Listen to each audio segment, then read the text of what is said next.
Hey people, this episode of WTF is sponsored by Stamps.com. Go to Stamps.com and type in WTF when you click the radio microphone to start a no-risk trial and get a bonus offer worth $110. That's Stamps.com. Enter WTF. Do it. Lock the gate!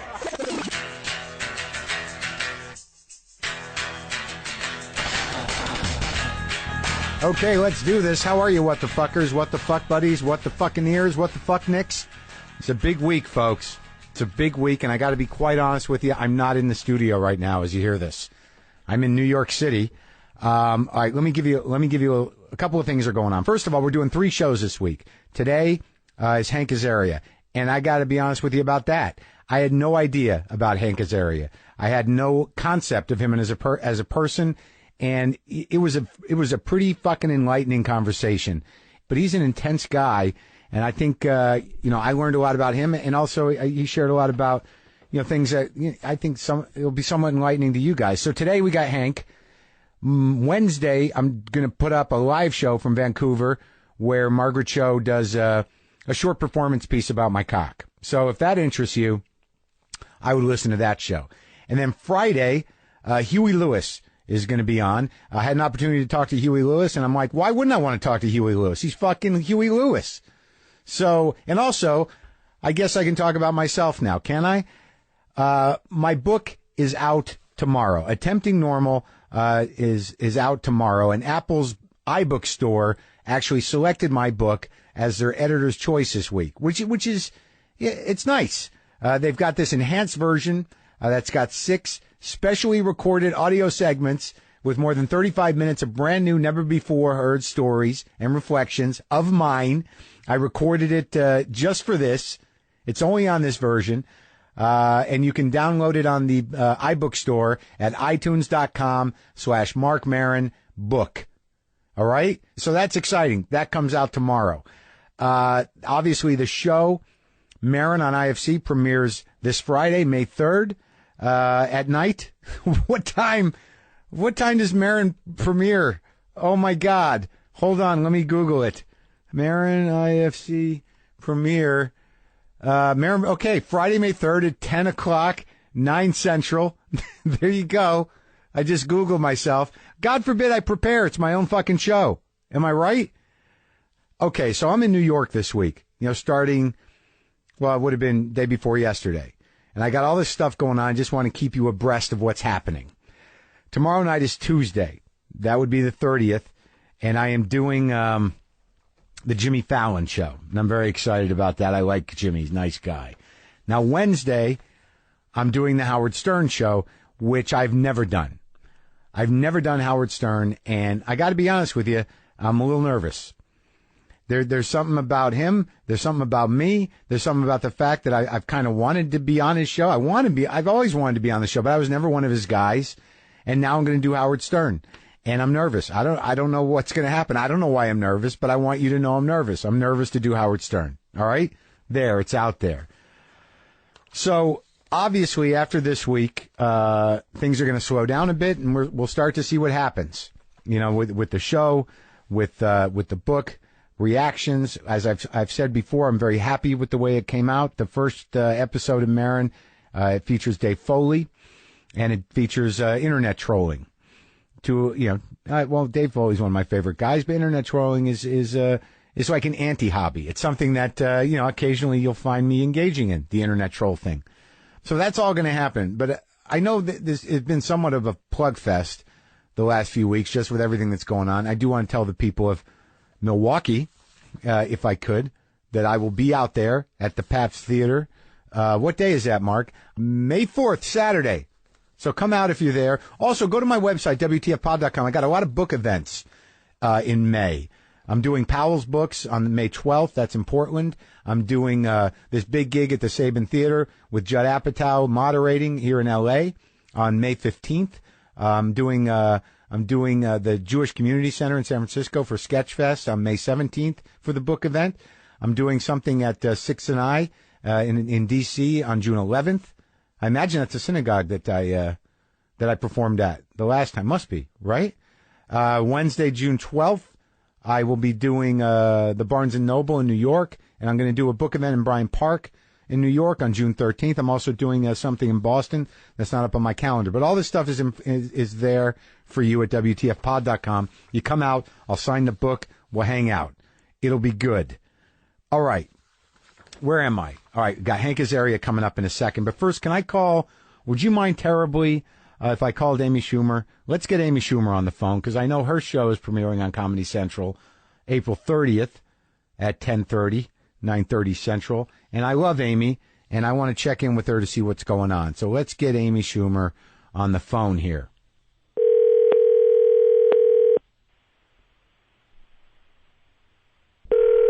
Hello? Amy Schumer? How are you? I'm fine. How are you? Good. I'm waiting to see, more clips of your show. Yeah, well, you mean there's not enough? Every half hour, every 15 minutes, not enough? You want some more? You want me to send you a reel? I do. Well, I've only seen the teaser. Is there more? No, I thought you meant on IFC. They seem to be running it frequently, which I'm happy about, but it's... oh, yeah, totally. It looks so badass. It's it feels like you're on the precipice of, just a revolution. Oh. The audience, Well, well, that's very nice of you to say. Well, if I do more, you want to be on one? I think I can make that offer. Okay. Sorry, I should have said that less aggressive. Oh yeah, but I would love to. I would love to. I got your voicemail before. It was very cute. It was almost childlike. You just said your name with your middle name. Yes, yeah, that's exactly how I feel. Did you record? Did you record that message when you first got your first cell phone when you were 14, or what? How long? I recorded it when I got my first period. Yeah. Yeah. While I was bleeding for the first time. That's nice. That's a nice backstory to a phone message. Isn't it sweet? A lot of people don't know that about me. When does your show start? It starts on April 30th. Yeah. And how many did you make? We made 10 of them. Wow. Yeah. I know. I really, I know we don't, I don't know any comics that watch each other's shows really, but I would love to know your genuine thoughts on it, for real. Well, I will give them to you. Are you happy with it? I am. I'm really happy with it. But I'm just I want to just hear. I want to see what comics think. You know? I know exactly. I know exactly what you're talking about, because screeners of mine. Right. I want people to watch it, but we sort of we only care about each other. I feel like. No, I know. I mean, I had screeners go out, and people were coming up to me, and I get, someone actually, Matt Myra from the Nerdist podcast, he was very honest. He said, look, I didn't want to watch it because I just didn't know whether it was going to be good or not. And, right. I'm happy to report that it was. We all have that. Not only are we self-involved and we don't want to watch other people's shows, but there's also that fear that if you do watch it, you will someday be in the position to say something to the face of that person. Yeah, and best. I suck at lying about that stuff. Right, and you try to be diplomatic. No, I really hope that people enjoy it, and that you get an opportunity to maybe make more of them, as opposed to saying, exactly. If it's someone that knows you, they're just you just try to say something that's not. Yeah, God, you can tell you worked really hard on it. Yeah, that's a good one. Yeah. Your hair looked really good in the one I saw. Yeah. So wait, what is the format of your show? It's scenes, sketches, and it's man on the street and stand up, and then every episode I interview someone of a profession, or just some person I've never gotten to talk to, like a stripper or a dominatrix or just a ballerina. I was just are you hungry? Just I feel like I'm getting more and more isolated as a comic, so it's I just don't even talk to people anymore. So we have to find people on Craigslist for me to talk to. You just went on Craigslist and said, Amy Schumer needs help? Yeah. It was will you please talk to this girl? No one wants to hang out with her. And I talked to a guy, a Jesus camp counselor, and it's just really awkward. I made him leave all the long silences between us just staring at each other. Oh, great. I'm do you think I'm going to hell? I'm half Jewish. And he just you just did. He was just Did he say yes? He's well, you can. He said, well, you go to church, right? And I was no. And he was well, Christ is the way to heaven. I was okay. Yeah, good to know. Good to know. Well, that sounds cool. So you basically talk to people that you're curious about, and then people that do other things that you wouldn't know anything about necessarily or interested in? Yeah. That's great. Yeah, just, like a model, just somebody that's like so beautiful. I'm just like, do you just get shit for free? Like, do you just, you know, Yeah, what do you? yeah. And she everybody was really honest. She was like, yeah, like people are so nice to me. Yeah, and she's yeah. like, I know that's not right, but it's just like, it's great. I was like, it looks great. Yeah, yeah. So, okay, so who else was involved? Do you have other comics on? Who helped you put this thing together? The writing staff was Jesse Klein as the head writer, and then it was Tig Notaro and Kyle Dunnigan, Gabe Liebman, and Kurt Metzger. So it was all comics. Holy shit, that's powerful. Isn't that a funny room? Yeah, and smart, too. Smart and funny. Yes, it was really all over the map, and I didn't do that on purpose. And Grace Edwards, who was our writer's assistant, is black. So I was like, wow, this room is just like unbelievable. Yeah, every different lifestyle, every different race is represented. Thank God for that black writer's assistant, right? I know. And this, they just did like an interview with us, and they posted pictures, and she was in it, and I was like, phew. I was like, yeah, there she is. Good job, Grace. I didn't even think about it, but after the fact, I'm like, that's awesome. We are a balanced production. Yeah, look at us. Well, that's everybody's welcome in this room. Well, I'm happy for you. It sounds very exciting. Thank you. Yeah. When is your show starting? May 3rd. Damn. Are you gonna have a premiere party? I don't know. I don't know what. How do you? What do you do? What do you just like? What do you go? You go to a place with a TV? Know. I mean, I have no plan. I know. Isn't it embarrassing watching people watch you? Like, did you ever have a viewing party with friends, like to watch, like you were on a movie or on something, and you're like, oh look, it's me, you guys. Let's eat chips and watch me. No, I have not done that. No, I've not done that, and it's very, very nerve wracking. But I feel pretty good about it. You feel good about yours? Yeah. We feel good about our shows. I do. Yeah, I do. And I'm on the road, and so at the beginning of the show, they've been showing a scene from it, and I'm just like backstage staring into the audience's eyes and souls, just like, oh, when they laugh, I'm like, okay. Thank God that worked. I'm good. Yeah. All right, so totally. It premieres on the 30th, and what night is it on? It's Tuesdays at 10:30 on Comedy. It's right after Tosh on Comedy Central. Oh, good spot. Right. So wait, where are you and Jeselnik on or off? We're off. All right, so now it's like it's for blood. It's a fight on the airwaves now. No, not at all. I think we still have genuine admiration and support and for each other. And he works really hard. Nobody's kidding. Imagine I take it back to the stuff you say to people when you don't. Yeah, he works really Yeah, well, and he works really hard, and he's out there plugging away. He's great, and we are very cool with each other. Yeah, you guys will get back together. Of course I hope he dies alone, but that's not because I'm not a great person who just wants people to watch our TV show. Yeah, no, I think that it sounds like you have a lot of heart, in when you say that. All right, well, I'm happy for you. I'm happy for you, and thank you. And I will certainly watch your show so I can honestly say to your face what I think about it. Promise. And I promise to watch your show. And say. You promise? No, I will promise to watch your show, and you promise to watch mine. Okay. But then we have to look each other in the face and be honest about how we thought each other's show was. Yeah, and then we can ritualistically cut ourselves together. Only if we both think the other show sucks. I know. No, but I believe in both of us. I do too, Amy. I do too. Thank you. And look, we're going to get through this together. Whether it's success or disappointment, we're going to get through it together. Together. Forever. Yay. Thanks, Amy. Bye. All right, bye. Okay, so that was Amy Schumer. So watch her show April 30th at 10:30, 9:30 Central, Comedy Central. All right, so Hank Azaria is coming up. It'll be good, but just for old time's sake and just because you know what show this is, look, you're all welcome to listen to this whole part. I like when you listen to this part of the show, but right now I'm going to talk to other small business owners out there. And if you don't own a small business, you might want to listen up too, because this will help you keep expenses down when you start one up, if that's your plan. You've heard me talk about Stamps.com before, but you should know Stamps.com makes it easy to save money and keep your business running smoothly. With Stamps.com, get official U.S. postage for any letter or package using your own computer and printer. No expensive postage meters, no hidden fees or long-term meter commitments. You'll save up to 80% compared to a meter, plus you'll never have to go to the post office again. All right? You know it. You've heard it before. But let me just tell you again. Stamps.com offers special postage discounts you can't even get at the post office. I didn't think I would use Stamps.com as much as I do, but now, quite frankly, I rely on it. Use my promo code WTF to start a no-risk trial with a $110 bonus offer that includes a scale. Don't wait, people. Go to Stamps.com before you do anything else. Click on the microphone at the top of the homepage and type in WTF. That's Stamps.com. Enter WTF.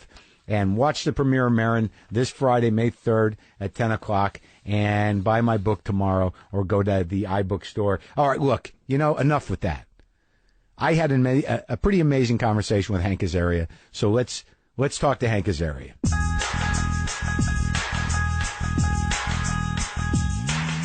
You mean you keep some shit? Oh, yeah. I mean, we've moved a lot in the last few years. Yeah. I now have, the last 2 houses we were in, we thought we were going to be in for, the rest of our lives. Here's where we're going to be. Yeah. And then we decided to move. So we furnished them and fixed them up as if this is it. Yeah. And so now I have, 3 houses worth of shit in storage. And but see, I have that too, but what are we holding on to? I mean, what do you, I mean, don't you have shit that you literally have not even looked at for 5 years? Shouldn't it be all right, if I haven't even engaged in that shit, why can't I just let it go?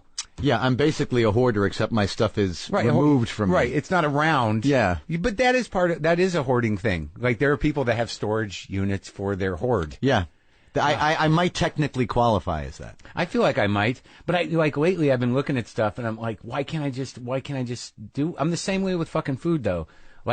There's part of me, if I get served food, if I don't eat it all, I feel like I'm doing a disservice to the ecosystem. That's a waste. Some pig gave his life for this.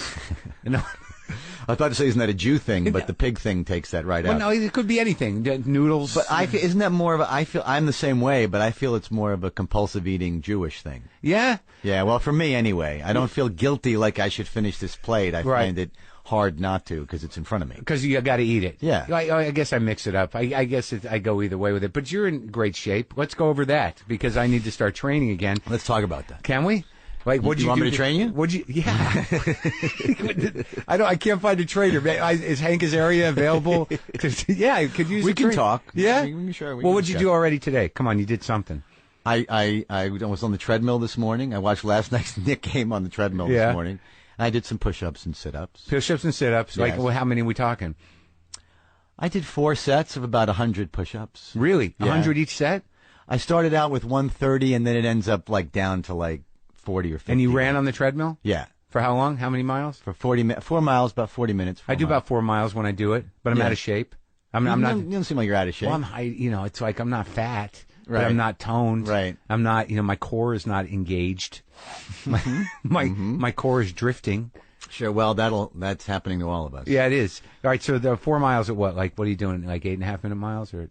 No, 9 minute when I miles? run outside, it's about that. Yeah. But on the treadmill, I take it easier. Yeah. For some reason, I don't understand. And what'd you eat for breakfast? A fruit. I have do fruit in the morning. This is the good stuff, Hank. This is where we... There's a guy named Dr. Bo Wagner. Okay. He's a nutritionist in the Valley, and I'm completely.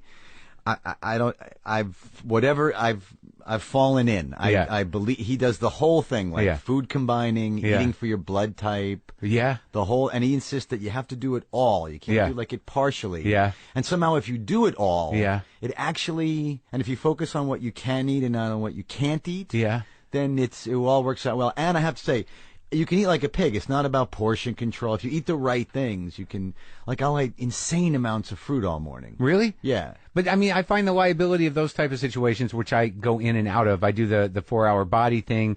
I've been sort of emaciated in my life, and I've never been happier. When you were emaciated? Oh yeah, it's the greatest feeling in the world. But I feel better when my pants are loose too. Right. I do. But no, but then people come up to you are you all right? I'm like, what do you mean, am I all right? You look, are you sick? They're walking around thinking you have cancer or AIDS, and you're like, I feel better than I've ever felt in my life. I know. Well, it's hard to. It is, because if you get in really good, I've heard you actually talk about this. When you get in really good shape, you kind of get gaunt looking. Yeah, and it's like, that's you do. Yeah, and it's a little, especially the older you get. Yeah. So it's a tough balance. But how long have you been like this? been in shape or obsessed with food and training? And see, there's a fine line, isn't it? Like like you have to admit that I'm obsessed with food. Oh, totally. Oh no, I have food issues. Yeah, me too. Yeah. Where do you think it comes from for you? I was a fat kid. I was a chubby kid. Yeah, me too. And then I got like anorexically thin in my teenage years. To show your mom, or I don't know. But it was a problem. It was like it was. I mean, I wasn't like hospitalized, or like that bad, but it was. I got too skinny. Yeah, me too. Like, my mother was anorexic. Oh, really? Yeah. So I was always judged, like, along those lines, right? So it was like, I do a joke on stage. It never gets a laugh. I think it should.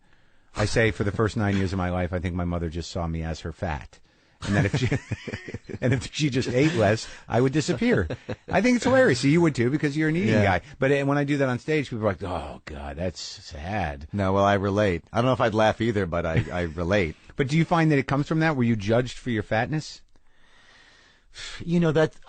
I'm not saying this flippantly. I actually do think it's a Jewish cultural thing. Really? And I think, I grew up with a lot of Italian kids too. I think it's similar, but they have faster metabolisms, my Italian friends seem to. So it was less of like a weight issue. Because it was a mixed message growing up, right? You have to eat. Yeah. And then, yes, but my God, look at your pants don't fit. And eat something. Look at you. You're fat. Exactly. It's like the old Richard Lewis joke where like, don't go outside, see if I care. It's like, I don't know what's going to happen. There's no decisive discipline or closure on instruction. Yes. It's always, it's on you. Exactly. And I do think that by the time I was a teenager, it became a will thing. Like, I'm going to control what goes in my mouth. Yeah. Even if I can't control anything else about my life in this house. Right. I'm going to say what goes in, and it seems to bother you that I'm not eating enough. Even better. Great. Exactly. I'm a rebel on top of it. Yes. And then getting in show business, I got obsessed with looking good and doing that, and I did that. Yeah. And you just that was it. Well, to me, look, you always look good. You've never in your history in show business, no one's ever said like, Jesus, Azaria's. They've never said it, but it's happened. You've gotten fat? Oh yeah, I mean, not fat, but look, if you look at Tuesday, it's documented in certain roles. If you look at it in Tuesdays at Maury, I was about, I'd say probably 30 pounds heavier than I am. Really? Now. Yeah. It's documented. I like the way you said that. It's out there. You can see it. If you want to see it. I couldn't destroy all of them. I know. I tried like Schwarzenegger to grab all the tapes. Right. I couldn't do it. Yeah. So was there some sort of, how did you grow up? Where did you grow up? I grew up in Forest Hills, Queens. So you're a New York kid? Yes. Just not far from the city? Yeah. Jewish household? Yes. What kind of Jews? Heavy, hardcore? No. See, I didn't even know you were Jewish until today. I'm a Sephardic Jew. So you're a Spanish Jew, a dark Jew. Exactly, a swarthy Jew. Yeah, the exotic Jew. The Mediterranean Jew. Yeah, good for you. Yes. Yeah. Got a lot of mileage out of it. Yeah, I bet. I can pass for Italian sometimes. Yeah, that's what I thought. With that name, too. What is Azaria? It's an old Sephardic name. It's in the Haggadah. It is? Rabbi Azaria, right in there. Right. Yeah. Oh, yeah, it's right there during the Passover. We all say it? Yeah. Absolutely, yeah. Huh. How religious? None. I mean, I was bar mitzvahed. I got tutored like a year before. Sure. You learned the songs. Yes. Yeah. Learned the greatest hits. And then took the cash. Yeah. And they asked me, do you want to be bar mitzvah? And I was like, yeah. I mean, that's a lot of money I'm turning down if I don't do that. That's what we're working towards here. I become a man, I get paid for it. Exactly. So, but what'd your old man do? Garment business. Classic. Yeah. Well, on the Lower East Side or what? Or no, he was in Midtown. He did really well by the 70s. It's a crazy gambler's life, that garment business. It was a knockoff business? Yes. Yeah. He would knock off the designer stuff for secretaries and housewives in Cleveland, whatever. Right. Had a huge business for a while. It's amazing, isn't it? Yeah. They just right when the shit comes out, they're like, get that. Where's that guy? Cut something like this. Let's get it out. My dad, he actually went to FIT, and he was very gifted at doing that himself. He was like... Oh, really? Taking apart? He loved drawing the patterns and making the thing, and the cheapest way to do it. Uh-huh. Could he sew? Oh, yeah. Yeah? He was... You would see your father occasionally just laboring over a sewing machine? I got... My dad's still with us. Uh-huh. For his last birthday, I got him a portable sewing machine. Uh-huh. Because I know he just loves to... And just some fabric to just do whatever he wants with. And he does? I don't know that he actually does. Yeah. But I got it for him. Yeah. So was it an insane sort of life? Did you go down there to his shop and shit and like see what was going on? I would. It was an exciting life. It was kind of a Mad Men kind of life. Right. How I remember it. Right. With amazing characters. You know, like Myron Cohn came out of that whole world. Yeah. It was an amazing world. Gangsters, quick talkers, hustlers. A lot of gangsters. Yeah, I mean, sure. Because you had to, if you had a thriving garment business, then you at least had, if not silent partners, you had to make nice. Sure. With what was going on. Your trucks didn't get anywhere. Right. Or they got lost. Yeah. Or the whole shipments would end up in another store. Exactly. Disappear. So there was a lot of Damon Runyon-esque characters. It was an amazing thing to see. And what'd your mom do? Housewife. Yeah. Yeah, she's from Woodside. She's from Queens. Yeah, she never had a gig. She's just kind of. She actually, in her early 20, like when she was 20, 21, she worked in publicity for Columbia Pictures. Oh, really? In New York. She loved it. In the movie business? She was, Sephardics speak Ladino. They speak a Spanish dialect. Right. So my parents were both bilingual, and my mom worked in the South American territories in the publicity department. For Columbia Pictures. Selling movies to Latino people. Exactly. They both speak Spanish? They do.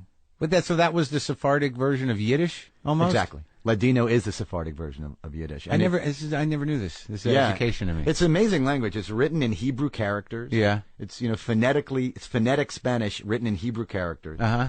And wherever my family was from Greece and Turkey, and it's weird. I never associate. It's weird because just being a stereotypical thinker, I never associate Jews with Greece and Turkey. It's very exotic. Few do. Only the Sephardics were there. From Spain originally, I guess. Originally from Spain in 1492. Everyone out. Everybody out. Yeah. And a lot of Sephardics went there. A lot went to Amsterdam. A lot went to Paris. A lot went to Italy, North Africa. Yeah. And then wherever the Ladino, wherever they went, it got, like with Yiddish, it got mixed in. So my family speaks a dialect that has a lot of Greek and Turkish thrown in. That's amazing. I never heard of that before. Yeah, it's interesting. And do you understand it? No. I do not. Not at all. But there's they love it. It's dying, too. It's a shame. I feel guilty. I should have really done like an oral history. Yeah. And recorded it. And, yeah. Because now that my grandparents are gone, they really lived it. And there was like Greek, Turkish, and Spanish. Yes. And Hebrew. Yes. That's crazy. It's an amazing. My grandmother spoke like 4 languages, and they came. Were both your parents born outside of the country, or they were both born here. But all 4 of my grandparents are from the same little town from Salonika, Greece. Wow. One's from a nearby town in Turkey. So what was it like? What was the food like? What kind of, like, when your mom cooked? It wasn't this classic Eastern European Jewish stuff. She must have cooked like Middle Eastern stuff or Mediterranean. Very Greek-inspired. Spanish, like there's beans and rice was big. Wow. Yeah. But their version was called fijones, which is this like kind of a cassoulet kind of dish. Slow cooked? Yes, really, really good. And a lot of like filo dough, like pasteles, they call them, little pies of like really of feta cheese. And this was Jewish food. Yeah, it was very mostly some of the Greek food. That's the kind of Jew I wanted to be. The food was better than your average like schmaltz on a piece of bread. Yeah, it was. So was there any, like, do you have brothers and sisters? 2 sisters. Really? Yeah. So was it a crazy house? Was your dad crazy? I would say that I lovingly say my family was crazy, but they were, my dad was, he was that generation of kind of stoic. We won World War II, but we're not going to mention anything about it. Oh, he didn't go, did he? He did. He was very, very young, and he packed parachutes in the Air Force. Wow. And was in the Japanese theater, the South Pacific. Oh, really? On a boat? Yeah, he was. Actually, he never left the country. Actually, he was only in for a year. Yeah. And he was getting ready to go to the South Pacific, and then got lucky and never went. Oh, that probably is lucky. But he was that generation stoic. I barely saw him. He worked 99 hours a day. Smoke cigarettes? Oh my God! 4 packs a day. Yeah. No filters? 4 a day. No, he smoked the menthols though. Ooh. Yeah. So he was that guy. Just like, like brown stained fingers. Yeah. And out all day. And poor guy now, he's got lung cancer. And oh, sorry. He's got emphysema but he quit 25 years ago. But 4 packs a day. He'd have one. He'd be working at his desk. I'd go there and I'd be playing on the ground and. He'd have one in his mouth, Yeah. and one going in the ashtray, right. And he'd fucking reach for another one till he realized I got 2 going. It was unbelievable. And he's at the machine?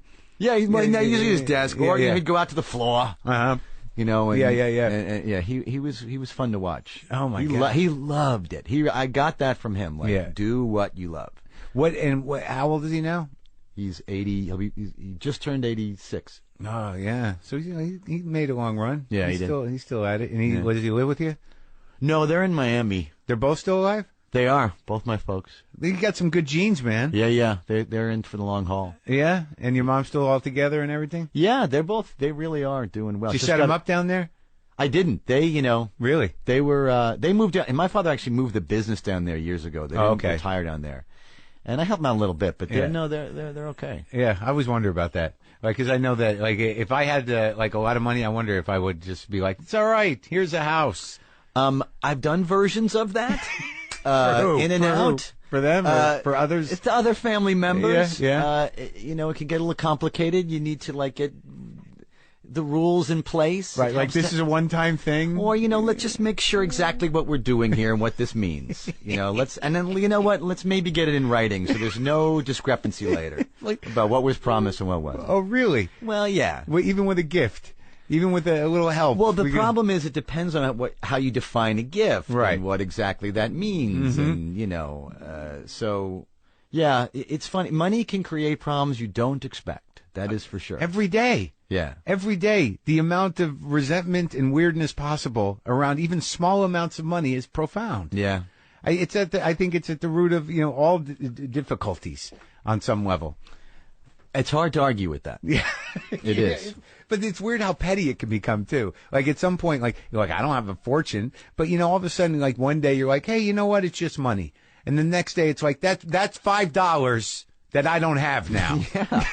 Well, also, this is true. I've been really lucky. Yeah. I hit kind of the show business lottery. Yeah, you won life. Yes, with The Simpsons. Yeah. And when you make that much money. Yeah. And you start enjoying that much money. Yeah. I mean, you don't have to, go the whole route of, how, maybe some young rock stars or some young sports guys, young athletes will go with blowing it all. Yeah. But you then create a lifestyle for yourself that traps you.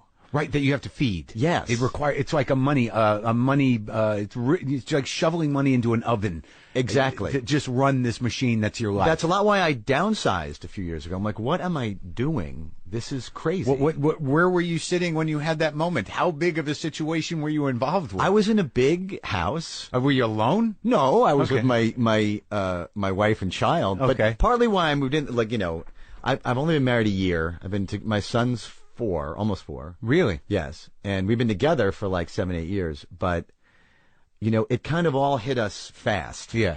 And I was a little freaked out. Yeah. And I was like, with the what? Kid? With the whole thing. What? Just like, what? Yes, with the child. I'm actually doing a web series soon about, it freaked me out so bad to becoming a father. I mean, the story is actually an interesting story. Katie and I had been together for a while, and I was more upset. It was less to me about do we get married, because she didn't really care about that, right, than do we have a kid. I'm in the same situation. Okay. Right. Yeah. So it's a thing. Yeah. Because it's like... Is there a big age difference? She's 7 years younger than I am. Do you talk about your age? How old are you?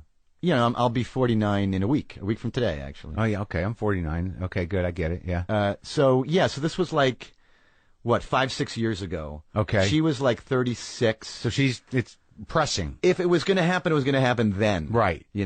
And she put no pressure. She wasn't like, hey, what do we do? She was like, I don't know if I want to do this either. Okay. But I was more like, well, if we're going to do this, we should frickin' do it now. Yeah. So I got obsessed with it. And I started asking all my friends. I have a weekly poker game. I love poker. I hear about that. And I started bugging my friends, who are all dads. I'm like, what did you want it? Is that why you got married? Because you want kids? Did it change your life? Is it worth it? And they were like, shut up. Who cares? Just have a kid or not. We don't give a shit. Do whatever you want to do. I'm the same as you. What is that? I mean, some guys don't even think twice about it. It just fucking happens. Most don't. Me, I'm like, I don't have kids. I'm 49. She wants one. And I'm like, okay, if I'm going to do it, I'm going to do it now. But my brain, I'm like, I go right from hey, let's have a baby. Oh my God, it's dead. There's nothing in between there. No, well, there's a lot in between. No, Mark. I know, but not in my brain. You know what I mean? I understand. I was like, when you say it's dead, you mean... Do you mean, it doesn't matter. It just you mean goes your life or the baby? No, or? the baby. Like I just panic. Like it's like, how do I? What if I don't? I mean, like there's a lot of selfish thoughts that go on. Like people have kids. They deal with kids. They adapt to them. We're animals. We're designed to deal with it. She's going to take care of it. It's not all on me. If you have you just have to. This is what I'm doing. What I'm doing in front of you right now is what I do. Whereas I should, and she's upset because I want you to be excited about it. I'm like, I'm fucking freaked out about it. I should send you. Well, here's what happened to us. Okay. I should send you my little. Cause we actually started shooting a documentary film about it. About your panic? Yes, because my poker buddy said, what I said, look, if Katie walked in and said she were pregnant, yeah, the only thing I'm qualified in life to do is prepare for a role. That's all I know how to do. So what I would do is follow you morons around. Yeah. What I do when I get a role. Yeah. Is I'm playing a baker. I go down and look at a baker, what he does for a while. I mean, you really? Yeah, I mean, whatever, right? I try to talk to somebody like, oh, so this is what it is. All right, good. And so I follow dads around and say, oh, this is, okay, I get it. Yeah. And my buddy said, that would be a decent documentary. Let's just do that. And we started doing that. I started shooting this kind of angst-ridden, because I don't like kids particularly either. You don't? I do not. What do you feel when you're around them exactly? Look, I feel the same. I'm sure you relate to this. I feel the same way about children that I feel about most people. Yeah. Because most of them are fucking annoying. So they're good for a little while, maybe a couple hours. And and then just because they're children. George Carlin was very big on this. Yeah. Just because they're kids doesn't make them wonderful. Yeah, right. They're people, and like a lot of people, they can be pains in the ass. Sure. So, and I was very nervous around them and didn't feel like I could relate to them very well. I felt much too selfish as a human being to give to a child. Well, that's it. That's it with me too. And I think that's important. That moment where you realize, like, hey, I got my own thing going on here. Exactly. Yeah. I don't want to give up, and it took us a long time to get it so how I like it. Yeah. But do you feel any guilt about that feeling? I felt a lot of guilt, which is why I would be torn about maybe I should have a kid, and maybe that would open me up in ways I'm not anticipating. Right. Like, how can I use this to my advantage? Exactly. And I can play dad's great after this. I'm getting to that age. I need that. But so we start shooting. Me going to people and saying, I don't get it. I don't like children. Why do you want to have them? Yeah. And we're talking to some famous people and my friends and experts, different people. And then my dog of 16 years begins to die. Yeah. And so... That's an old dog. She was an old dog. And we that's what was happening. So we started shooting that. And and I had to care for her. So you know how it gets at the end with your animal. I had to care for her so much. She was blind and deaf and insane. And I had to take care of her all day. I come from a euthanizing family. I learned my lesson on this. You always get it wrong. We should have put her down about a month before we did, but you can't let go. And doctors are telling you, well, she might, Why, what? She's 16. I got angry at the doctors. I was like, why would you tell me that this medication might work? Yeah. But anyway, so we're shooting this, and it's the day we decide to put the dog down, which was a big day. I'm like, okay, I think we gotta stop the fight here. We gotta call it. Yeah. And Katie, my girlfriend at the time, gets up and throws up. Yeah.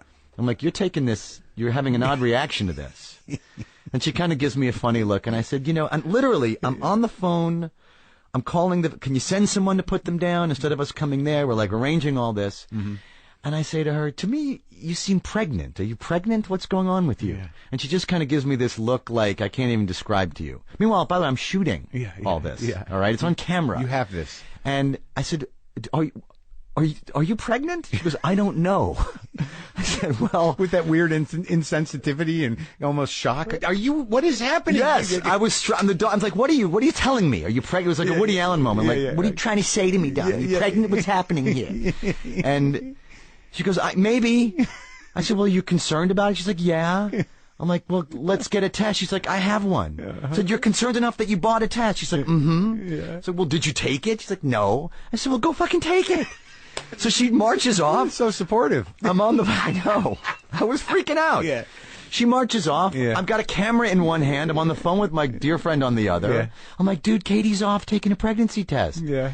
And she comes back. It was a very cinematic moment. She appears in the kitchen doorway, framed very nicely by it. Thank God. Thank God, because I'm shooting. Yeah. Sobbing, just nodding yes. Yeah. Nodding, uh-huh. Yeah. I'm like, okay, we're pregnant. Yeah. My dog's dying at my feet. I don't know what's happening. And my buddy goes, okay, dude, put down the phone and go hug her. And thank God he said that. I swear to you, I wouldn't have done it. Oh, Oh my God! I would have just been like, "What the fuck is happening?" Yeah. And I'll tell you this, and I did, and we're shooting this whole thing, and in that moment, I had a real. You can't fake this or know what's going to happen. I had a genuine burst of joy. I was like, "This in your heart." Yes, I just was happy that she was going to carry my child. We were going to do this. And listen, I've gotten a couple other women pregnant in the past, and I did not have that moment of joy, or I was scared I would. This is going to ruin my life. Yes, that was the reaction. Yeah. So I took it like, well, this is probably a good sign, and we hugged, and then the documentary changed into, we are actually having a baby. Oh my God, what do we do? And then now it's morphed into, it's going to become a web series. But outside of that, that's a profound thing. Like, because that moment of joy was something you could never anticipate, and was completely antithetical than how your head was working or how you thought you were wired. Totally. And this wasn't even with the kid having here. That must have been a pretty good moment. You must have felt like a fucking person. I did, and I ran into a friend of mine who said, who I knew a long time ago. We ran into, now we have kids, and she said, it's like it's amazing the kid thing, isn't it? And yeah. He said, you become a human being. Mm-hmm. And to an extent, I actually do believe that's true. I believe it too, and I intellectually know it. I know it, because, my fears around it are more like, I'm going to be, 70 when the kid's 20, but, if I make it that long. And that's a selfish trajectory too. But like I see guys, and you know them too, they're in our world who are childless. And there is something, they're great guys, and they are who they are. But there's a selfishness there that is kind of infantile. Yeah, and I understand it as a choice and everything, but I do acknowledge that whether it's a choice not to have kids or not, they don't have them, and they're peculiar. I think you're your weird uncle at best at that point. Right, it kind of. Yeah. So outside of the documentary, well, then the kid came 10 weeks early, and so my whole thing was, is this worth it? What do you do? How do you take care of it? Well, yes.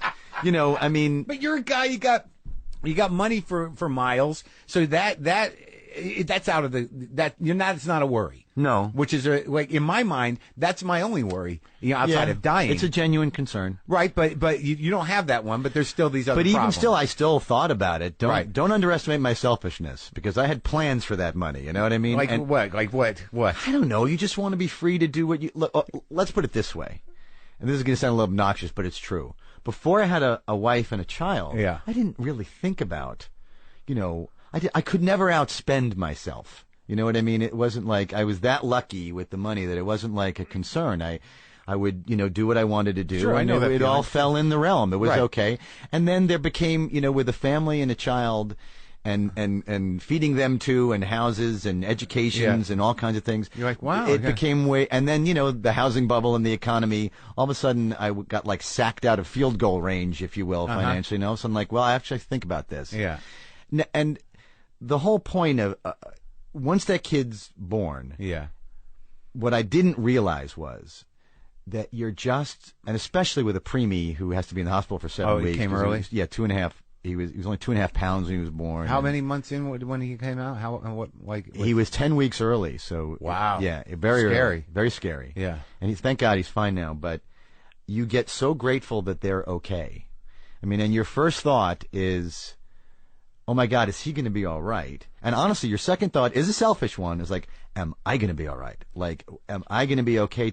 God forbid if he's a special needs kid or what happened. But you had them in the right order. You should, reward yourself. I did. No, I did. And I must say it's true. I first thought of him like, oh my God, what is he going to go through? Yeah. And listen, people go through all kinds of things. But that must have surprised you. It did. And that's part of the whole journey of this. And then you do realize that just for them to be okay, you'll take it. You'll do whatever you need to do in exchange for them being all right. Right. And in a sense, it is, for me anyway, a selfish, egotistical, narcissistic actor. It was the only thing that really, I can say that he's first, genuinely in my heart, Yeah, I can't say about anything else. But that's amazing. Yeah. Because you didn't anticipate that. No. No. That's beautiful. And he's okay. Mm-hmm. He's growing and everything's good. He's fine. They have little, he's got little issues and no big deal. Like when they're preemies, they have like vestibular issues. He still has a little bit, like that he'll grow out of. What's that? Like in an elevator, the motion of it will make him. Well, I'll have to hold hands because it gets him. His inner ear is not. They come out too early and develop fully, and he's got like some like he's sensitive to noise still a little bit. But these are that's great. Yeah, and you get along with him and. Yeah, he'll be 4 soon. As much as you can get along with a 3-year-old. But are you finding that the experience in and of itself, in terms of that the selflessness, sort of happens naturally, and in that you like all those things they say about it, where you do what you got to do, and it's not really an effort. That you don't, like I'm saying, that you actively it comes natural. Yes, it's not like look. There are times you do have to. They can be tough. Yeah. But like what they say with parenting is true. It's like long day. The years are short, where it went, and the days are long. It's just like, wow, we've been really at it for a long time today, following Junior around. Yeah. But it is it's such a love ball. Yeah. It's the kind of love that you felt like when you had a crush on a girl when you were like 14. It's like that kind of overwhelming. Yeah. Right. That you don't remember anymore. Yeah. By the time you're 30. Yeah. It's like that kind of love just transposed. We're just like And do you like, my big fear is like I'm very sensitive. I imagine you're relatively sensitive. Yes. When it comes to you. Yes. That there are those moments where, like, even with my brother's kids, I'm like, that kid doesn't like me. Yeah. And he's like, it's a kid. You have to get over that. You really, it's a big, listen, it makes you grow. Like, your job is to love them, not for them to love you. And it's true. And even your job, I suffered too much. I loved him so much and wanted to be, I know your parents were, but like I say, that generation, my dad was so busy and my mom was too. And it seems to me like our generation, we were like kicked out the door at 4 and like ride your bike to the thing and go figure it out. Yeah, well, I think that's true. And I think it was primarily, I feel like you're being, sort of sympathetic to whatever the hell they went through. But I sort of hold my parents responsible for being selfish. Yeah, I mean, you could say I have too at times. It gets a point where you're like, well, I'm this way because something happened there. Yeah. You obviously, but I think you're absolutely right. They're like, hey, you can figure out who you are, right? Yeah. I guess. Yeah, I mean, it was that generation. I mean, look, they did, what I used to feel that actually kind of upset about that. And a lot later in life, I realized a lot of that was me. They wasn't not everything I came out to be they were responsible for. No, absolutely right. Okay, but like what specifically were you upset about? Well, I didn't love that. It was tough for me to get my dad's attention too much growing up. You know, and he was so. I mean, work really did come first. You know, and he was providing for us, and that was the roles. Well, that's why they always got captured as a hero. Your father is out making money for us. Exactly. You can't have anything against that man. Exactly. You're eating. Exactly. Food on the table. Exactly. So what do you want? So eat your feelings. Brat. Exactly. Exactly. Stuff them down. Yes, you were joking, but it's kind of true. Right. And I wasn't thrilled with that. Yeah. And how do you feel now, though? Like, I don't know what you did to process that, because I mean, at some point you do have to take responsibility. You can't be this adult walking around saying, I hate my parents, or that, it's their fault. No, it's terrible. It's horrible. People hate it. Yeah. And they're like, grow the fuck up. Yeah. There has to be some self-parenting eventually. You got to, at some point, say, like, well, I'm going to take care of this kid who, is busy eating himself to death. But, but I mean, now that you still have your parents with you, and as do I. Yeah.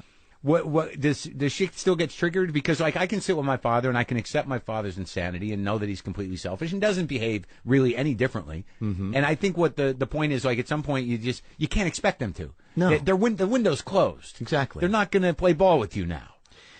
Exactly. Look, I've done a lot to get over this because it troubled me a lot, and therapy helped, and having somebody to whine about it, helped a lot, as opposed to friends who literally. I mean, I have an amazing shrink. Yeah. I don't see him too much anymore, but he talks like this. He's a New York guy. And he sounds like Mickey Rourke in the early days. Yeah. And he was this kind of guy. Yeah. I would be in there whining about this very stuff, and he would literally go, he'd listen to me about 20 minutes and go, yeah, all right, shut the fuck up. Your problem is you're a fucking baby. That's what he sounds like. What? He's like, yeah, well, this didn't happen. I didn't get this. This is all shit that if I told you it happened to somebody else, you wouldn't give a shit. But because it's to you, it's like a fucking crime. Yeah, everybody had this shit. Grow the fuck up. And it was like the best thing I ever got told. What's this guy's number? He's amazing. Phil Stutz, I can say his name. Yeah. He just wrote a book about this stuff. And, is the book called Shut the Fuck Up? Essentially. No, it's called The Tools. It gives you tools to like get you to work with this shit. And specifically this stuff. Narcissistic grown men. Yes, he specializes in people in show business and that specific kind of narcissism. Yeah. That we all have, and self-obsession that actually we kind of have to have. It's part of our job. Yeah. But then gets out of hand and gets away from us. And you feel like you moved through it? Well, eventually I kind of had to say to my mom and dad, here's what I was upset about. What? You know what I mean? And how'd that moment go? Because I know what they usually say. What did yours say? We did the best we could. They did, yeah, they did. And the short answer is what I realized over time is they're absolutely right. They absolutely did. I don't hold anybody, if somebody's doing their best with what they've got and really believes in their heart that they're giving you their level best, how can you really fault them? I mean, you can understand what was deficient and what you didn't get and what you didn't like, but it's hard to hold a grudge against somebody who really was doing. I mean, that's what I'm doing. My son, right, is my best. But you're self-aware, and you bring a complete emotional vocabulary of your own struggle with this stuff. Yes, and I hope to parent him reflecting that. Look, that generation won World War II. I don't think we could have. Yeah, but I don't think we could have. Is that yours? That's hilarious. Yes, that is mine. But we're better parents, Yeah, okay. We're better in that way. Yeah. And because we have an understanding of all this, and we can't hold that over our kid. Like we won World War II. That's what we did. You cut us some slack. Well, we're free because of us. Yes, you're not dead or speaking German. Exactly. Yeah. And it didn't. My father it was kind of amazing. I went to him and I said, Dad, I kind of have a lot of resentment because you weren't there a lot, when I was growing up. And, I missed you, Yeah. And he took it all and listened to me. Yeah. And he just went, yes, I was. And that was it. It pretty much. And you've got to eat that. Yeah, what do you do with that? You've done yeah. Said my piece. Yeah. Your piece is yes, I was. Well, my dad will actually bring up memories of me that I'm surprised he has. I don't know if yours does that, where you think they're not there, but then he'll say, like, what about that time you were with that girl and you were crying, and how the fuck did you, I don't know how you remembered that. No, you're lucky. Oh, yeah. No, I don't have too many of those. And your mom, too? I mean, my mom kind of took it all in as well, and then that gets a little more aggressively that went a little bit more the realm of, so I guess everything wrong with you is my fault. Oh, there you go. Yeah. And in the end, look, I'm glad I said it once, and it was useful because then I can stop with it already. Yeah. I've said my piece, and now, and look, and I love them, and we have a great relationship now, and I can give to them, and they're in their later years now, so it gets easier then too, because a lot of some of the rougher edges get smoothed off. At least for my parents. And they get tempered by time. Very much. When you see time just crushing your parents, yeah, you gotta. You're not going to sit there and go, so who's winning now? Who's winning? I'm winning. Exactly. If I say you were in there, you were in there. Okay. Yeah. What are you going to do, little man? Exactly. You want your medicine? Exactly. So yeah, but I said it. I said my piece. They said theirs, and then we can all live happily. Did you feel like because I'm finding lately that because of we share these issues that for a long time I didn't get a sense. It sounds like your mother, despite whatever guilt was going on, was at least nurturing on some level. Because with my parents, I feel like they're just these freaks that I grew up with that seem to have problems. Oh, really? Were they not attentive at all as parents? Well, no, they were, but they were panic attentive. They were it wasn't like you're a separate thing. You're if something happens to you, I don't know what I'm going to do. It was like, sort of like what you were talking about when your fears of kids. You know, right. There was a selfishness there that I think they were primarily concerned because they didn't want to deal with the aggravation of something happening to me. There was some of that, too. I think, and again, I don't mean to, like, excuse my parents or anything, but I think it's very generational. I don't know any parents back then who weren't like that to some extent. Certainly all my friends. Yeah, and it was also that sort of weird first initial rise of the middle class. Like your dad was the first generation to really make a good living and be able to move out to Queens and do whatever, right? It was all about that. Yeah, it was like, if we're doing that, we're providing you the Ozzie and Harriet model. What more do you want? Yep. And wanting more is really whining. So, what's okay? So, tell me about this moment. I'm curious about this moment where you're like, we got to downsize. I mean, what were you sitting in that moment? Like, so you got the kid and you got the wife, and you're like, all right, maybe we don't need the palace. I mean, what was? Well, to be honest, a lot of the motivation for getting the huge house was I was so freaked out by all of a sudden living with because we weren't even living together when we got pregnant. But you've been married before. I mean, I was married before, and that was a year. Oh, okay. Yeah. Well, we were together for a long time, only a year. You and Helen were. Yes. Yeah. And, that didn't go particularly well. Yeah. And so I was a little phobic about marriage, too. I wasn't too excited to jump back in there. Yeah, I had been, kicked in the nuts, kind of. So I was a little freaked out by the whole thing. You know? And so you were heartbroken at the end of that one? Very much. I mean, yes, I left, but I was heartbroken. Yeah, it's a horrible feeling that you never feel like it's going to go away. Terrible. I've had it. I've only been married once, but I've had that heartbreak 4 or 5 times in my life, and it's fucking horrible. Because, like, especially when you're as self-involved as we are, it really there's no way to process it. And and the weirdest thing, I don't know if you realize this, but it does fade. Yeah. But when you're in it, you're like, oh God. It does, but especially when you're young, you don't know it's going to. No. And you do a lot of bad things not knowing that if you just sit with it, it'll be all right eventually. Yeah. Make them cry, hurt them as much as possible, go fuck their friends. There's a lot of things you can... Or stuff to yourself, whatever. I'm outside and I have a gun. No, that's a little extreme. Never quite went there, but, you dive into certain lifestyles and things you want to drink and put in yourself just to numb out. For extended periods of time. You did that? You had the dark times? Oh, for sure. And they were fun, too. Yeah. What was your thing?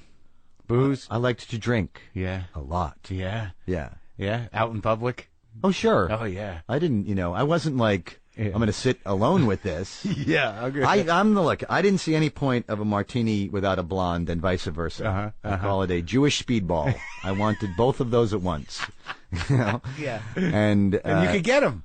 And at that time in my life, I could. And it was fun, to sort of wake up out of a marriage like, I'm famous enough to really have a lot of fun here. Yeah. And I did. Yeah. And I don't regret a lot of it, but it's also a bit self-destructive and kind of horrible. Are you still friends with her?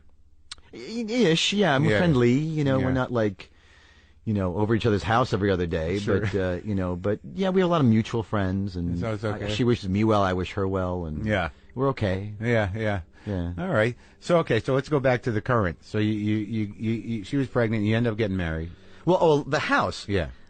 I was like, look, if we're going to do this, I need a really big house so that I can be on one end of it while you guys are doing whatever you do. Like Charles Foster Kane. The table just keeps getting longer. Yes. Yeah. I was like, if I just need to be in my wing, I can be. If I can pretend I'm single for a day or 3. I'm going to build a bar in that wing. Well, by that point, no. We had given that up. Yeah. But, but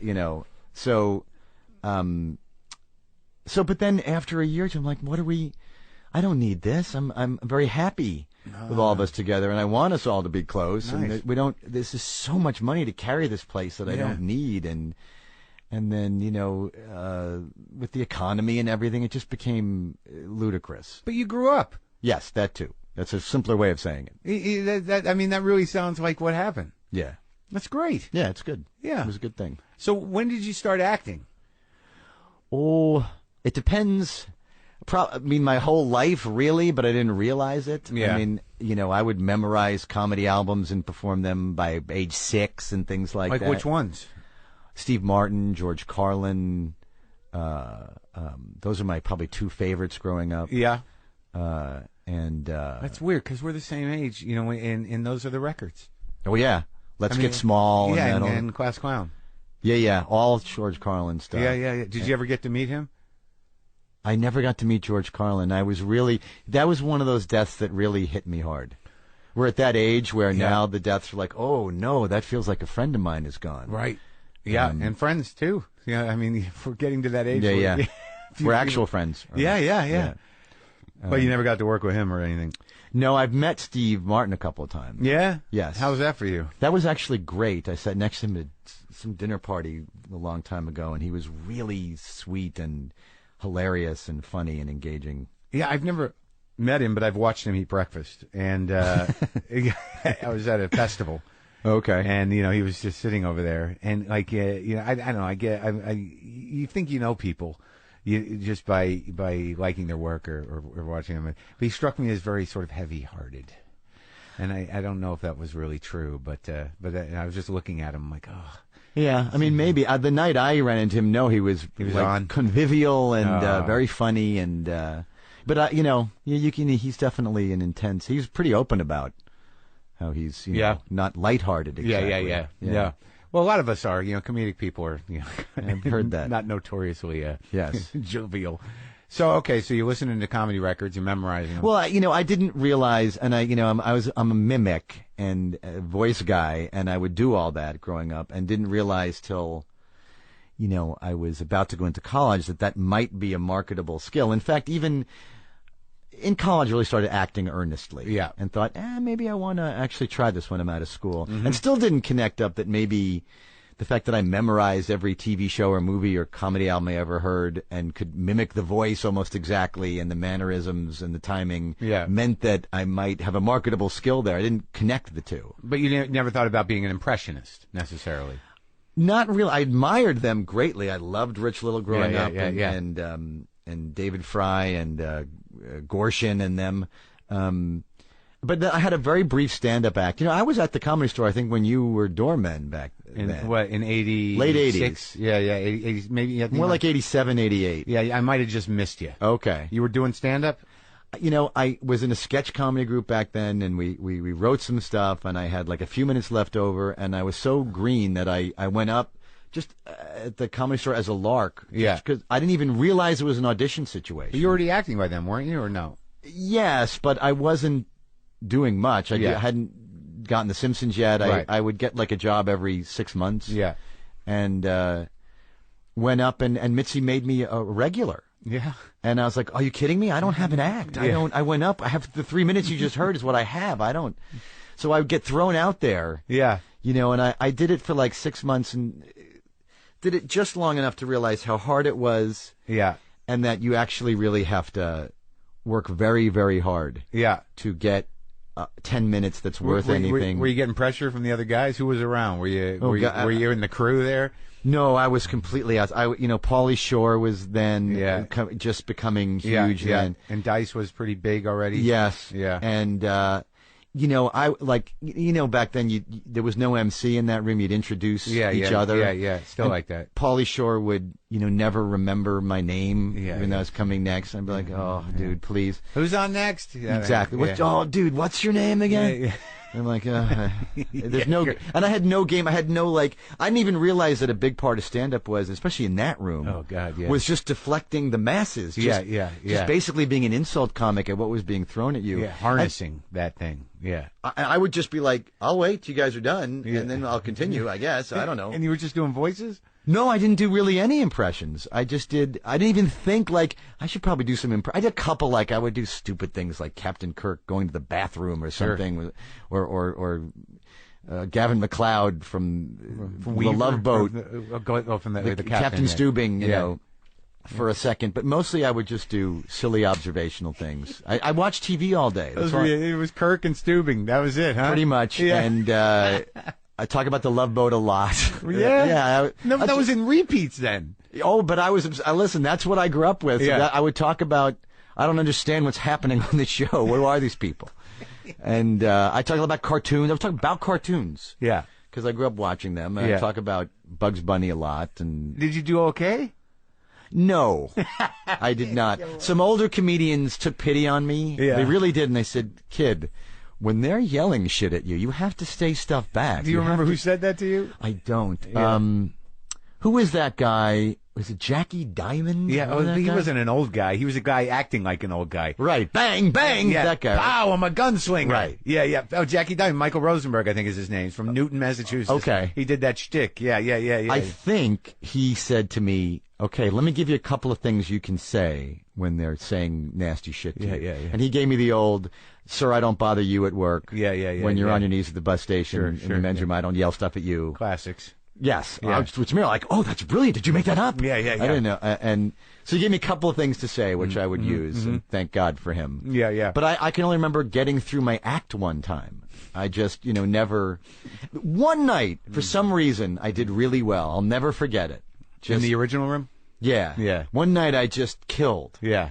One night. Yeah. And the rest I just would like a lot of blank. And I'd go on at 103. I had that spot, 1204. Good feeling, though, killing, right? Amazing. Yeah. But you didn't hang in with that. I got to a point where there was I got into I was starting getting acting jobs more consistently. What was the first big one? I think at that time I did this independent movie with Woody Harrelson that was terrible, but it was called Cool Blue. Yeah. It was kind of a big deal for me at the time. Yeah. And I got that, and then I got into an acting class of a guy I admired very much. Who's that? A guy named Roy London, who passed away about 15 years ago, who was an amazing acting teacher. Was it one of those sort of cult of personality classes?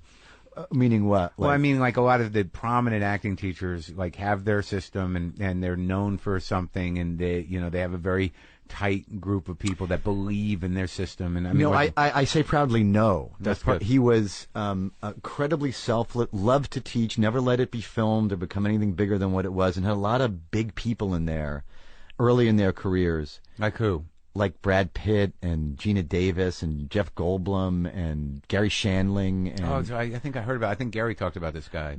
He would actually, I think, directed some. Like Gary would use him. Like he'd bounce everything off him, like script wise. Right. Like, is it authentic? Is it coming from a place of need and reality and blah blah blah? Oh, really? Yes. That was his trip. That was things he could speak to. Very much. Roy was what he. I came in there a guy who was working already and was good with voices and shtick. And he did, for 5 years in there, he never let me never let me do a character or a voice. He's like, you have to be you up there. Mm-hmm. You have to. To me, I wanted to be an actor to be not myself. Yeah. And to my tremendous chagrin, discovered in order to be a really good actor, you have to actually display yourself to people in one way or another. Yeah. And I was profoundly uncomfortable doing that. And it took Roy years to kind of help nurture me through. Coax it out of you? Yeah, being okay doing that. And how would he do that? It was, I had this crazy thing as an actor where, first of all, I'd have to be myself. I couldn't be a character or whatever. Right. I have to just play something close to myself and not gussy it up with a voice or whatever. And then I'd do this thing where I'd be kind of going along okay for 3 or 4 lines in the scene. And then I'd kind of hear myself like a line reading sounded tinny, or I feel like I wasn't authentic enough in that moment, and I would shut down. I'd just be like, I need there. It took him like a year or two. Like, what just fucking happened to you there? You just you were going along in the scene, and then all of a sudden you're like nowhere. Your energy's all pulled back. I said, well, I kind of heard myself suck, and now I can't go on. And it just, I'm not going to bore you with the details of how we worked through that, but it took him a while to sort of Well, that's an interesting moment because in that moment you were basically you're going, you idiot. Yes. And what's wrong with you? Right. You can't do this. Right. Huh. That is what it was. Right. So you're that hard on yourself, almost immediately. Yes. Huh. And I can only say that it's recently that in the last few years that I've gotten over that kind of perfectionism to the point where you beat yourself up and can't enjoy what you're doing. Yeah. I've done whole movies that I didn't enjoy because I was just so overwhelmed with, I'm screwing this up or it's not going to be good enough. But have you figured out where that comes from for yourself? It's to bring it full circle. It's directly related to things like eating disorders and anorexia. And I know the control thing is, but perfectionism. But where did that come from? I mean, what kind? I'm no therapist, and I was awfully hard on myself, and I still am, and I know that there are control issues at hand. But something must come from something. We get something out of it, and I'm not sure what the hell it is. I think that I felt like, for whatever reason, I had such a low opinion of myself, didn't like myself so profoundly that I had to perform perfectly to sort of compensate for that. I had to do it exactly right, or else the stakes were so high. Like if I made a little mistake, then I'm shit. Right. So, and that got so bad, like that I couldn't audition anymore. I'd like get paralyzed. And this guy, Phil Stutz, this fucking guy, he made me realize that what I'm afraid of in these auditions isn't so much being judged by other people, but the number I'm going to do on myself afterwards. I'm afraid of how much I'm going to mentally beat myself up for days. Did you do it before, too, though? I mean, like, leading into it, were you like, oh, I'm going to suck. This is going to fucking... Oh, yes. It's the worst, man. And, like, I don't... Like, somehow some of that shit is dissipated for me, but, I mean, it's draining. Right? I mean, it's just exhausting. It's horrible. It's miserable. No, I had to actively really, like, work on not doing that anymore. Yeah. And when I kind of got a hold of that, that's when... a lot of my behaviors got better too, and I got happier. It's like kind of all, and was capable of like being a father and things like that. I'm just wondering, like, even for myself, like like, why the hell did we have such a low self opinion? And it must have something to do with the fact, like you were saying, that our parents are like, all right, you're 4, take care of yourself. So if you had no cap on it, if you didn't have someone saying you're good, that's good for you. You shouldn't do that. You're doing a good job at that. Maybe that's not a good idea. Like that guidance, if you're left at a young age to just sort of decide, who you are, how are you going to win that? Agreed. And believe me, I blame my parents for some of it, but like I said earlier, the older I get, the more I believe, I think I was that waiting to happen. I really do. Especially, something when you have a child. Yeah. And you see that they kind of are who they are coming out. And we can help a lot. Yeah. By how we handle it and what we do. And good parenting. And being attentive, but not overly, and all the things. Right. But they really, especially when you see 2 kids, I know people who are wonderful parents. They really are. Yeah. I admire them, how well they do it. Yeah. They have 3 kids, and all those 3 kids are different. Right. And one has this low self-esteem and another one doesn't. And so which are they bad parents for? Right, okay. Yeah. Who the hell knows, right? Who knows? Yeah. And so I'm very aware, especially later in life, and I feel like I owe my parents this. And it's partly what makes me feel quite warm towards them, is that, stuff I might have blamed them for. It might have been me. I was a tough one. I was a tough little nut to crack there. Yeah. And also, like, a lot of the qualities that they have, like, you have to start thinking, like, well, they did something right. They're still alive. They're still kicking. They have good work ethic. They have certain charismas. My father's a fighter, and, you got to be a fighter. You got to start leaning on the good things. You know what I mean? Totally. I mean, my mother's love of books and theater and TV and film and all things artistic and her genuine appreciation and love for people who do that. And my parents both. And my father's passion about his work. He really imparted that to me. Like, an honest day's work is like the best you can do in your life. Yeah, and stay busy. Yeah. Yeah. Well, what just on a personal level, what tools do you use day to day to shut that fucking voice up? These are some cliche names. I meditate. To me, exercise is a lot for that. Yeah. If I go for a run, it's very hard for me to be bummed out or down on myself after a run. You did something.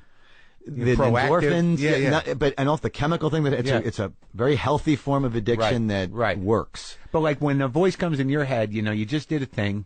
You just did like performing. Sure, when you just did a scene and you get it, you cut, and you're like, I'm a fucking idiot. Oh, listen, Phil Stutz had a whole routine for that. I teach young actors how to deal with this. Yeah.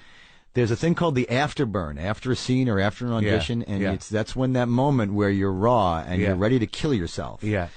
You first you do what's first called the principle of correction. Which is, principle of validation first, which is just what we forget to do, acknowledging yourself for the good things you did. Yeah. And not just like, I did that moment in the scene well, or that joke went well, but just, I showed up. I had the courage to try this. Yeah. I put myself out there. Just that is quite we shouldn't take that for granted, that we're doing a good thing there. Then whatever you did do right, okay, I did this one went well, okay, professionally. Then you get the principle of correction, which is, all right, I'm going to take the time now. I'm going to take 20 minutes or half an hour to really look at what I fucked up. Yeah. I dropped that line. I blew the timing on that joke. That wasn't particularly believable the way I did that line. And you're allowed 3 times to go through it, and you try to imagine what you might do better next time, what you can learn from it, what you can take from it. What is there positive to grow out of that? Yeah. And then after that 20 minutes or half an hour is up, your job in life is to let it the fuck go. You're not allowed to think about it anymore. Don't use it as a bat to hit yourself with. And preferably go reward, like, what if you want an ice cream cone, whatever it is, go do something kind to yourself. Go jerk off sadly at home. Exactly. Anything. Porn, anything is good. Just leave it. Your job, and if you find yourself thinking about it again, as Phil would say, you're in fucking violation and you have to fucking stop. And that's it. And I literally practiced that for a month, and eventually got pretty good at, like, take the time to look at what I did and take 20 minutes, beat myself up, and think what I can do differently next time. And then my job is to be nice to my girlfriend and have a nice day. You know? Yeah. Well, those are very helpful. I mean, I have to assume that, like, with voiceover work, you know, at the very least, you know, with The Simpsons or whatever work you're doing along those lines, I mean, you can do a bunch of them. Right? Yeah, I mean, with voiceover, you know, if you don't feel right, you're like, can we do another take? Yeah. Or, you know, you can do a million versions, you can improvise or whatever you can do. But when you do something like Quiz Show, or you're on a movie set, you know, where you're really, you know, at the behest of a director and that you know, there's a lot of other things going on, I imagine the stakes are much higher. They are. But listen, don't underestimate how much the early days of The Simpsons, I'd get so angry at myself, even though I tried it 58 different times. Yeah. And just, you know, as an actor, I took it as a big moment of growing up. Once I had the courage to just try it a bunch of different ways, you get sort of fearfully locked into, this is the one right way to do the scene. And I used to really get obsessively locked into, I got to keep trying to get that perfect take, as opposed to, no take's going to be perfect. Let me try it this way this time and that way that time. Well, I guess as a control freak, you know, on some level, you know, being able to, you know, create characters that repeat themselves, that at least with the voice. Yes. You know, that's the guy. You know, once you identify, you know, the character or the voice, you know, I imagine with all the Simpson characters, you're like, well, that's in place. Right. You know, like that voice, he's that guy. So that must be satisfying. That is. But then you got to, you know, each week's a new script. You got to make it work in a new way. Right. You know, so yes, I felt comfortable that the character existed. Yeah. And that I could, you know, recreate it faithfully, if that's the voice, whatever it is. but you know, man, it took me a long time to just, some of it might be just old age. You just get tired of fighting yourself. Can you name all your Simpson characters? I don't think so. I can name, like, the top 10, I guess. You know, but I've done, like, there's too many to name. Yeah. And how did that relationship start? I mean, I feel like, I'm sure you've covered this stuff a million times in a million different outlets, but I mean, how did... You want to talk about it? I'm happy to talk about it. But I mean, it's a fascinating thing for me because, like, I'm like, one of my big I hate myself things is that, like, I've got speech impediments that are just, I can't fix them. Oh yeah? Yeah, I have a rolling L. You know, S's are very difficult for me. Oh, kind of a liquid L? Yeah, because I do it for my throat. And yeah. La la la. I go la la la la. I always thought that sounded cool, by the way. I did. Yeah, it's not really an L. It's more of a kind of a W-ish kind of. Well, yeah. No, it's an L. My son can't say L. He can't? No, he says quasi and yeah, I'm close to that. I'm a little bit. He'll get it. But but like, I'm very insecure about my voice. But you seem to have this amazing instrument with it. Is it just innate, or did you work at it? Both. I was definitely born with the ability, like with plastic vocal cords or whatever, to mimic. My friends lovingly refer to me as the freakish mimic. Yeah. And I can pretty much copy a lot of people. Yeah. Closely. Can you do me? I don't think so. All right, that's all right. No, okay. Your voice is kind of too close to my. I could if I like took a week or two. Yeah, I probably could work. But something when you do a characterization of it, do you find that there is a natural, almost satirizing going on when you do other people's voices? Like when you do impressions, I mean, to do one perfectly. Like this is the difference between, like, say, a Phil Hartman and a Daryl Hammond. Like, you know, Daryl Hammond does it almost perfectly, whereas Phil seems to tweak it somehow, right, and add a caricature element to it. Yes, to make it funny. And is that innate?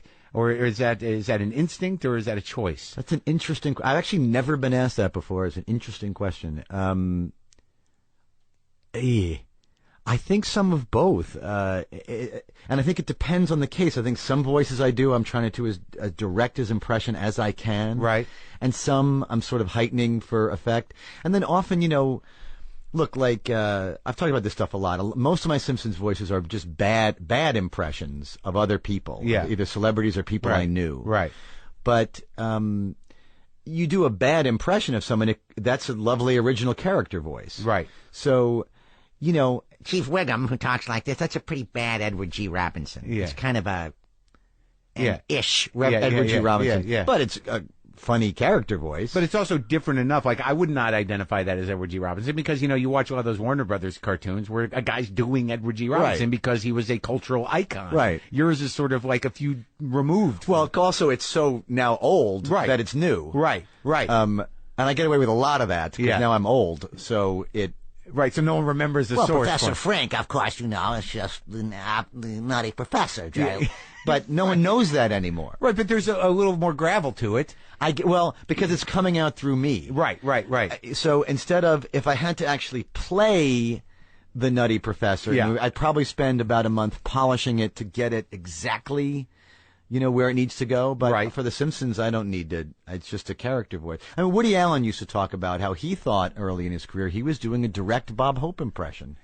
That's how he felt. He was doing this coward, not right now, you know, that kind of thing.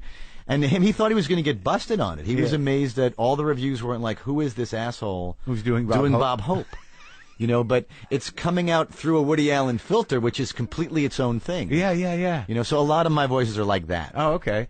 Well, that makes sense. So like constructing voices and working within voices, I mean, that's much different than, you know, having to take all this work that you did with London and in being authentic and approaching, you know, acting roles. No, but paradoxically or ironically or whatever, Lee, it made my Simpson stuff, I think, much better. Because I wasn't just, even though those characters began as just kind of funny voices I was doing, I think they deepened into being comedically funnier when I would invest myself. I remember Mark changed my brain going, instead of like thinking about how it would be funny to deliver this line, I'm going to imagine myself in this circumstance. Like, how would I deal with it? And that was more important than how Chief Wiggum would say it. Yeah. You know what I mean? And then, okay, so you brought a lot of emotional information. That started filling things out. Like, I couldn't have done like the funnier stuff I've done like in the Birdcage or Quiz Show unless I had studied with Roy. Yeah. You know. Well, that's amazing. So now you've won a few Emmys. Yeah. You know, you've won a lot of life. You're doing good. But yeah, by many standards, yes. Yeah. And you know, what are you still hungry for in terms of what would make you happy at this point professionally? You know, I'm very ambitious and you know, would love to be able to be at the, you know, all the TV shows that I've done have pretty much failed immediately.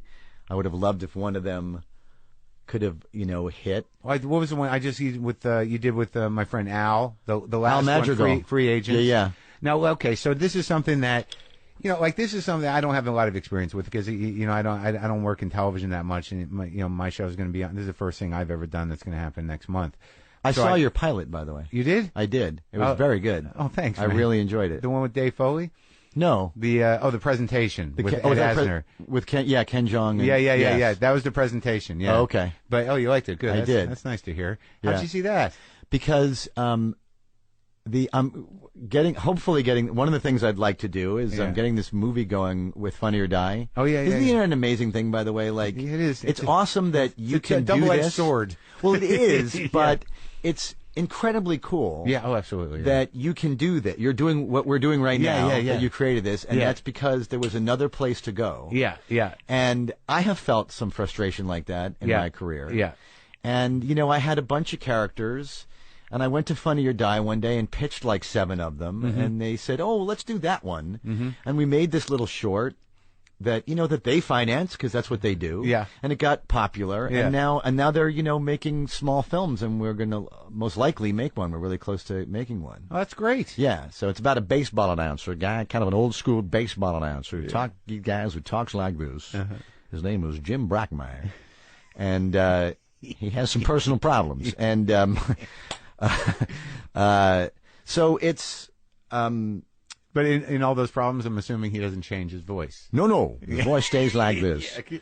And I found it really funny, the idea of a guy who talks like this in extreme circumstances. Like, what if he has to go on the air drunk because he just saw his wife fucking a guy. Yeah, yeah. And it kind of gets away from him on the air. That's kind of the premise of the short. Yeah, yeah. And then, what if he's really wasted? Yeah. Is he still like this? Yeah. Man, oh man, I am seeing colors. I'll tell you that right now. Yeah. There's an after image on my hand. I'm effed up. But anyway, so the ability that's been the ability to be able to do that has been like kind of a dream. It's exciting. It is. Because it's all on your own terms, and people are going to they're going to come to it the way they're going to come to it, and there's none of that weird pressure and people saying, oh, you can't do that, or you got to do this, or we need more of this guy. But when I guess my question was, I was trying to figure out how you got my pilot, and then we started this story. Oh, I'm sorry. One of the guys we're considering directing. Oh, Luke. The movie. Yes, Luke. Yeah. He's great. So we're going to meet with him soon, and we took a look at that. Yeah, he's a good guy. He did 4 of the series too. Oh, he did. Yeah. They're starting up soon. He's great. He's great. I can recommend him. Okay, good. Yeah. I know Rob Cohen for a long time. Rob's too. great too. And I haven't seen any of your episodes he directed, but he directed 2. And I think that's what he wants to do now. It's new to him, but he's very great to work with. He's the difference between the two is Luke is he works fast, he has a plan, and he's very efficient, and he's got a good sense of comedy, and things move pretty quickly. I think Rob as a director has been in the comedy community for years. Yeah. So he's got a plan. He'll shoot some stuff. He'll get your coverage, but then he'll go like, let's just fuck around let's do a couple takes. Right. Where you push it. Right. And so he left that option. Did you like one way more than the other? Well, the weird thing about pushing it is that, I think in the big process, as long as you have some control over the process, which you do, I mean, you don't want to push one and then go like, I didn't like that one, and everyone's like, but we all liked it. Right, and you're right, like, yeah, but I don't want it in there. I don't know. We all liked it. Right. And then you got to deal with that. Yeah.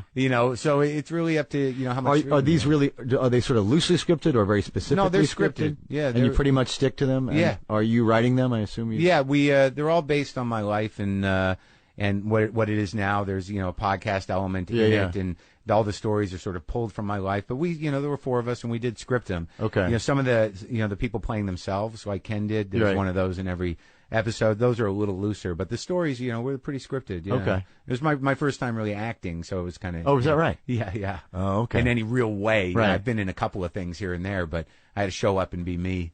For that. Right. Yeah, that was kind of interesting. It's weird, isn't it? Well, yeah, because I'm not a trained guy, but I can be present. Right. I'm not like I do have that ability. Which I wouldn't have known that you hadn't acted a lot. You did. Oh, really? Yeah, you did very well. Well, thank you.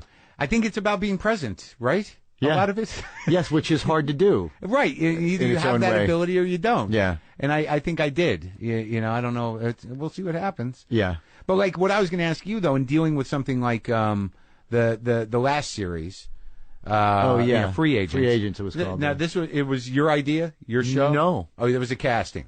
Yeah, they came to me, and I liked it. I really liked John Enbaum, the guy who was going to be running it. Yeah. And he did a great. You ever see a show called Party Down? Oh, yeah. He did that, all of those shows, and I really liked that show. Yeah.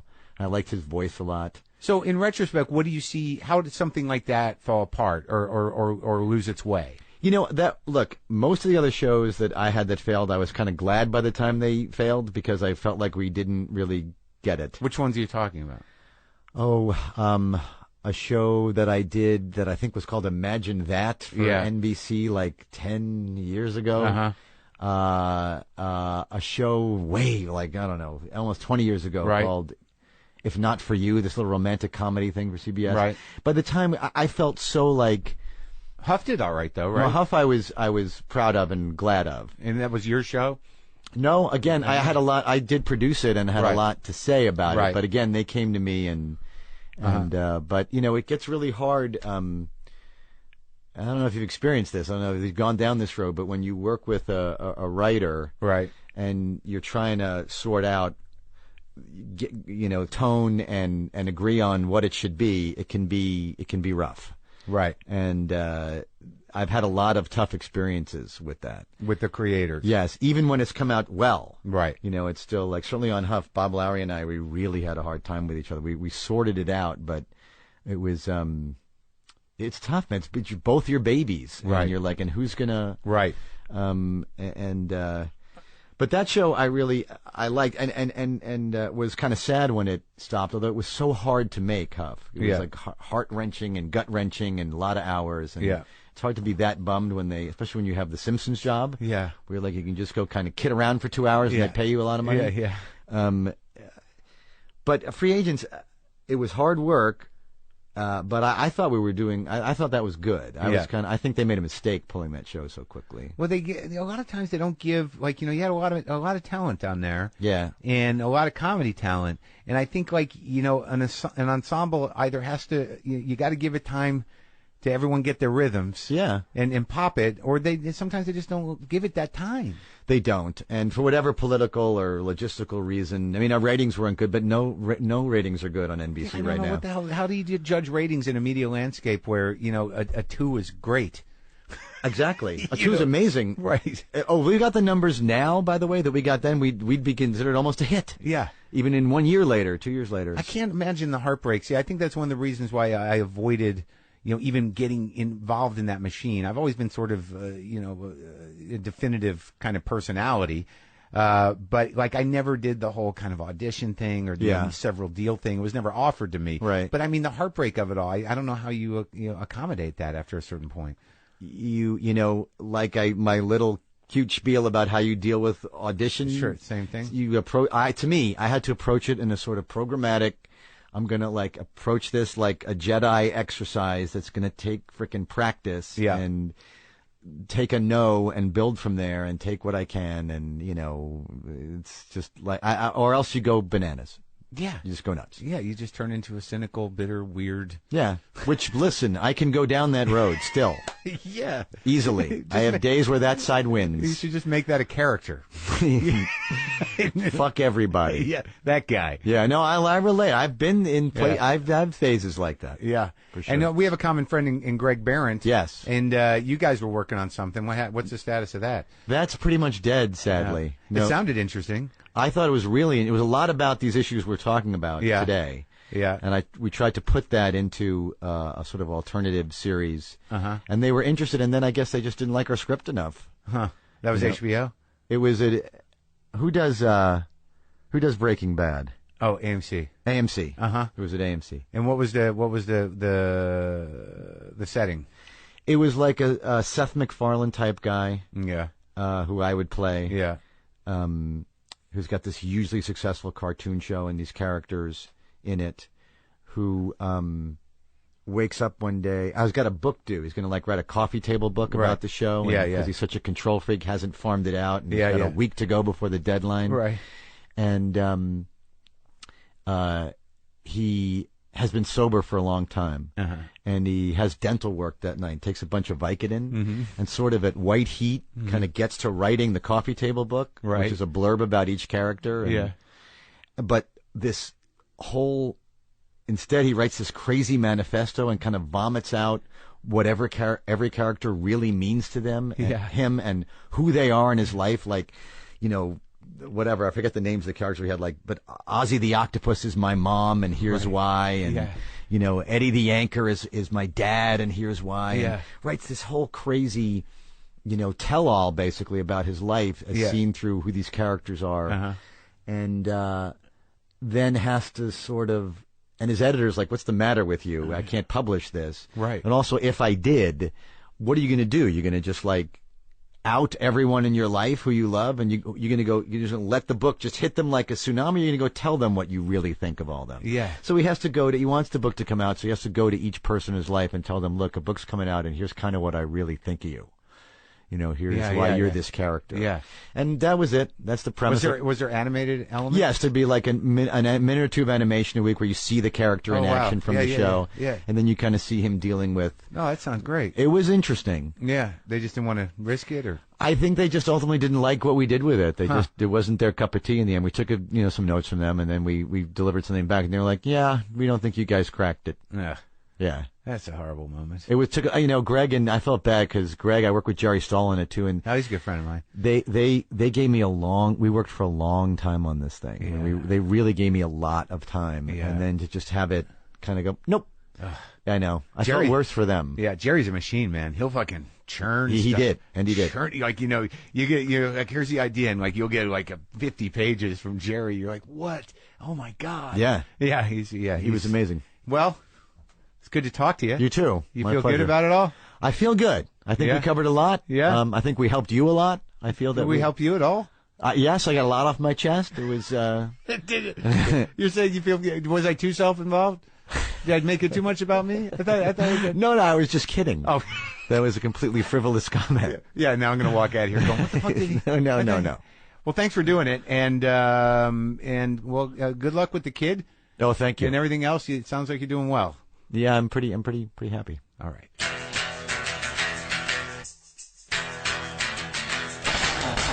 That's it, folks. I don't know if you knew Hank, but you know him now, and I thought that was a great talk.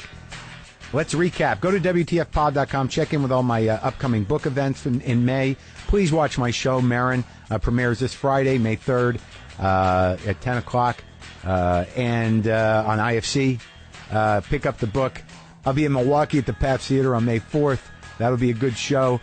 And I can quite honestly tell you that you can count on me getting back to my normal sort of slightly aggravated, self-critical self shortly. I feel that upon us. I feel it might be coming back. So you can look forward to that. And also look forward to 3 shows this week. On Wednesday, the Live from Vancouver show. And on Friday, I'll be back here with Huey Lewis. Stern, Wednesday.